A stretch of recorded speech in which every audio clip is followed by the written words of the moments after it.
বন্ধুরা, আবার চলে এলাম তোমাদের কাছে। আজকের বিষয়টা হচ্ছে তোমার পার্টনার তোমার আর তাকে নিয়ে তোমাদের সম্পর্কে কি সিদ্ধান্ত নিল। দেখো, তোমার পার্টনার কিন্তু এখনও তোমার দিকে চেয়ে বসে আছে। সে তোমাকে কোথাও গিয়ে একটা ছেলে হলে সে রাজা মনে করছে, মেয়ে হলে রানী মনে করছে।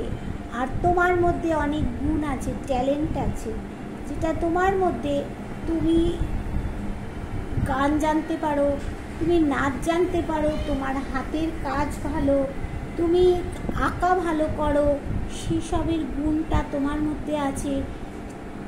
আজও কিন্তু তোমার জন্য অপেক্ষায় আছে তোমার পার্টনার।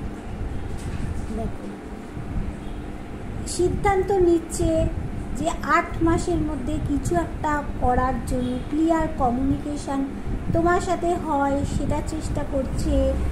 আবার দেখো, সে ভাবছে যে আমাদের মাঝখানে এই যে কোর্ট কেস এটা যে চলছে, এইখান থেকে কি কিছু ভালো হবে। সে এটাও কিছু ভালো মন্দ কিছু একটা ডিসিশান তো বেরোবে। সে ভাবছে আমার ভালো মানুষের সুযোগ নিয়ে তোমাকে দায়ী করছে যে তুমি যে পিঠে ছোড়া মেরে দিয়েছো, সেইখান থেকে কি সে কিছু উদ্ধার হবে। সে চাইছে তোমার সাথে গেইনার হয়ে সব কিছু পেয়ে তোমার সাথে বন্ধু বসতে চাইছে। দেখো, তোমার কাছে দ্রুত আসতে চাইছে। দেখতে পাচ্ছ, তোমার প্রতি তার ইমোশন ওভারফ্লো হচ্ছে। রিইউনিয়ন চাইছে ভাগ্যের চাকাটা তাড়াতাড়ি করে বদলে যাতে তোমার কাছে সে পৌঁছতে পারে। এই সময় দেখো, তার টাকা পয়সারও একটু প্রবলেম, শনি বীজ যোগ সৃষ্টি হচ্ছে। সে তার মুখেও কোনো হাসি নেই, বডি ল্যাঙ্গুয়েজেও কোনো হাসি নেই। একটা ডিপ কি বলবো, সামনের থেকে যেটা দেখছে সেটা নাও হতে পারে। ভালো দেখলে খারাপ, খারাপ দেখলে ভালো। একটা ডিপ ডিপ্রেশনে তোমার পার্টনার যাচ্ছে। এবার সিদ্ধান্ত নিচ্ছে এইবারই তোমার সাথে গিভ অ্যান্ড টেক করবে।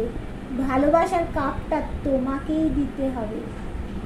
এই যে তোমাকে হার্ট ব্রেকটা দিয়েছে, তার জন্য ব্যালেন্স করছে। তোমাদের সম্পর্কে ঈশ্বরের আশীর্বাদ আছে। দেখো, সে ভাবছে সম্পর্কটা কোথাও গিয়ে সেই বয়ে নিয়ে গেছিল, তুমি কোনো এফর্ট দাওনি, সেই এফর্ট দিয়েছে, ঠিক আছে। কিন্তু সে চাইছে রিইউনিয়ন, সম্পর্কের মধ্যে দ্রুত আসতে চাইছে, তোমাকে নিয়ে গেইনার হতে চাইছে। বন্ধু, ভাগ্যের চাকা ঘুরুক, সেটাই চাইছে। আর তোমাদের মধ্যে যাদের কোর্ট কেস চলছে, চাইছে কোর্ট কেস থেকে ভালো মন্দ কিছু একটা ডিসিশান তো আসবেই। আবার দেখো, ক্লিয়ার কমিউনিকেশনটা তোমার কাছে চাইছে। দেখতে পারলে যে তোমাদেরকে নিয়ে কি চাইছে।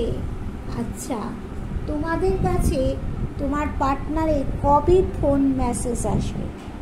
দেখো, এখানে আমি পরপর বলছি, দেখাই কার্ডগুলো আগে। এই কার্ডটা দেখো, এইটা দেখো, এইটা দেখো, এইটা মেন। এখনই কিন্তু তোমার কাছে ফোন মেসেজ আসবে না, আসবে অবশ্যই 100% তোমার কাছে ফোন মেসেজ আসবে। কিন্তু তোমার পার্টনার তো ইগো, তুমি কি বলেছো না বলেছো তাই নিয়ে তোমার পার্টনার একটু ইগোইস্টিক মানুষ। এই যতদিন না তার জীবন থেকে ইগো জিনিসটা কাটাতে পারবে, ততদিন সে আসতে পারছে না। তবে তাকে সিদ্ধান্ত অবশ্যই বদল করতে হবে। কিন্তু কেন বদল করতে হবে না, তার জীবনে অনেক অপরচুনিটি আছে, তবুও সে বদল করবে। ভিক্টরি চাইছে তোমার সাথে। দেখো, তুমি জানে একটা শান্ত প্রকৃতির মানুষ, হাইলি এডুকেটেড পারসন, তোমার মধ্যে অনেক কিছু ক্ষমতা আছে। তুমি থাকাকালীন তার ঘরে প্রচুর অর্থ এসেছিল। তোমার সাথে সম্পর্ক থাকাকালীন তার অর্থের দিকটা ভালো হয়েছিল। তোমাকে নিয়ে কোথাও ব্যালেন্স করতে চাইছে, কিছু সুখবর আসবেই তোমাদের জীবনে। তবে কবে হবে? 2 মাসের মধ্যে যদি কিছু হয়, 2-3 মাসের মধ্যে হলে হবে, না হলে 2 বছর বাদে গিয়ে ফোন মেসেজ 100% আমি বলছি আসবে।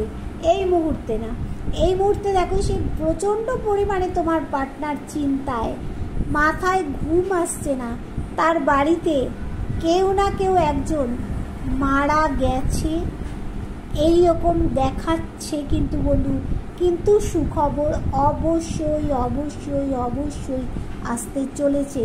2 মাসের মধ্যে ফোন মেসেজ আসতে পারে, না হলে কিন্তু 2 বছর টাইম লাগবে। আর 6 মাসের মধ্যে একটা ভিক্টরি চাইছে তোমার সে ইগো, তোমার পার্টনার। যা বলছি, যার সাথে বন্ধু যতটা রেজোনেট করছে সে ততটাই নেবে, যার সাথে 100% করছে তো নেবে, যার সাথে একদম দেখবে রেজোনেট করছে না সে স্কিপ করে বেরিয়ে যাবে।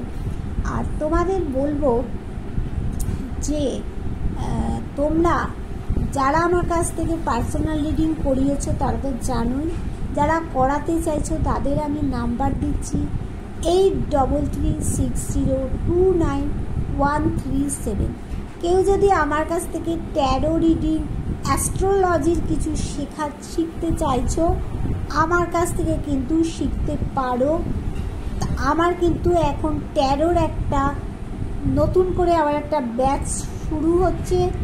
যদি তোমরা শিখতে চাও, আমাকে এই হোয়াটসঅ্যাপ নাম্বারটা দিলাম, হোয়াটসঅ্যাপ করবে, তাহলে বুঝতে পারবো। আর যারা পার্সোনাল রিডিং নিতে চাইছো তারাও এই নাম্বারে হোয়াটসঅ্যাপ করবে, কি কারণে সব বিষয়টা বলে দেবে, ঠিক আছে? তাহলে কিন্তু তোমরা পেয়ে যাবে। আর তোমরা মানে এর মধ্যে একজন আমাকে ফোন করেছিলে, করে বলছো দিদি লাইভে আসছো না কেন? অবশ্যই আমি তাকে বলছি লাইভে আসবো, একটুখানি ওয়েট করো। আমি তো আগে লাইভে আসছিলাম, এখন আবার লাইভটা বন্ধ হয়ে গেছে। অবশ্যই অবশ্যই আমি লাইভে আসবো বন্ধু, চিন্তা করো না। তবে তোমাদের পার্টনার ফোন মেসেজ, যারা নো কন্ট্যাক্টে আছো, যাদের ব্রেকআপ হয়ে গেছে তাদেরও বলছি, এক্সট্রা ম্যারিটাল অ্যাফেয়ার্সদেরও বলছি, সবাইকেই বলছি তোমাদের ফোন মেসেজ আসবে 2 মাসের মধ্যে। যদি আসে ভালো, নাহলে 2 বছর টাইম লেগে যাবে কিন্তু, ঠিক আছে? আজকের মতো টাটা। একটি শর্ট ভিডিও দিলাম, তোমরা যাতে ভালো করে দেখতে পারো, জানতে পারো। Tata, bye bye.